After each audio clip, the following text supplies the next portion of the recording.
اور حضور دی عالوی عظیم ہے۔ نہ قرآن اہل و بیت تو جدا ہے اور نہ اہل و بیت قرآن تو جدا ہے۔ قرآن پاک او عظیم کتاب ہے، او عظیم کتاب ہے جویں کہ باری تعالیٰ دی ذات نے تورات شریف نازل کیتی ہے، زبور شریف نازل کیتی ہے اور انجیل شریف نازل کیتی ہے اور صحف ابراہیمی بھی نازل تھیں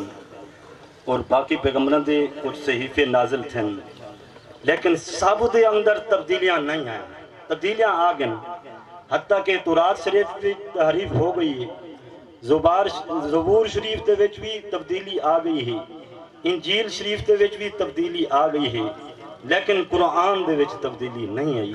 کیونکہ قرآن کو پڑھن والا جو حضرت امام حسین جیسی ذات آئے۔ قرآن پاک وہ عظیم کتاب ہے جویں کہ میرے کملی والے آقا علیہ الصلوۃ والتسلیم دی ذات اقدس نے جس وقت چاندر کو تروڑیا، کفار مکہ اور مشرکین مکہ نے اعتراض لاؤنے شروع کیتے، لیکن اللہ رب العالمین دی ذات نے اپنی پاک کتاب دے وچ کہیں جگہ تے اے ارشاد نہیں فرمایا کہ اے میرا محبوب کفار مکہ اور مشرکین مکہ کو فرما دو کہ تساں بھی میں چاندر کو تروڑ کے دکھا لو، نہیں۔ اور میرے کملی والے آقا علیہ الصلوۃ والتسلیم دی ذات اقدس نے جس وقت سورج کو واپس موڑیا، کفار مکہ اور مشرکین مکہ نے انہیں اعتراض لاؤنے شروع کیتے، لیکن اللہ رب العالمین دی ذات نے اپنی پاک کتاب دے وچ کہیں جگہ تے ارشاد نہیں فرمایا اے میرا محبوب کفار مکہ اور مشرکین مکہ کو فرما دو کہ تسوں بھی انہیں سورج کو موڑ کے دکھا لو، نہیں۔ اور میرے کملی والے آقا علیہ الصلوۃ والتسلیم دی ذات اقدس نے پتھراں کو پانی دے تیرایا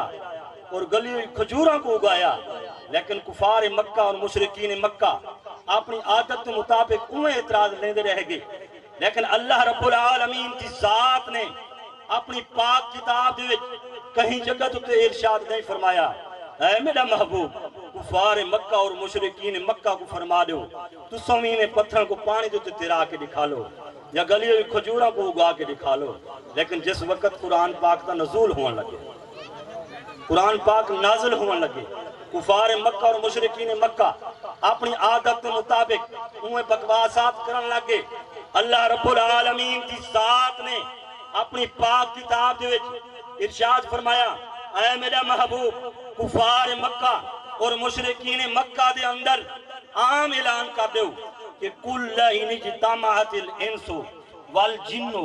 علی ان یاتوا بمثل هذا القرآن لا یاتون بمثلہ ولو کان بعضهم لبعض ظہیرا۔ اے میرا محبوب کفار مکہ اور مشرکین مکہ کو فرما دو پوری دنیا دے جن اور پوری دنیا دے انسان ایک دوجے دے مددگار بن ونجن، لیکن ایہو جہاں قرآن لاون دی کوشش کرن نہ لا سکتا، وال اللہ رب العالمین دی ذات نے ایک قرآن کو کام کر کے ایک جگہ دے فقط 10 سورتوں دا جواب منگے کہ ام یقولون نفترا قل فاتوا بعشر سور مثلی۔ اے میرا محبوب ایک قرآن بھی نہ لا سکتے، ہن انہاں دے اندر عام اعلان کر دو ایہو جہاں 10 سورتاں لا کے دکھا لیں، لیکن نہ لا سکتے، وال اللہ رب العالمین دی ذات نے 10 سورتاں کو کام کر کے ایک جگہ دے فقط ایک سورت دا جواب منگے کہ قل فاتوا بسورۃ مثلی۔ اے میرا محبوب انہاں دے اندر عام اعلان کر دو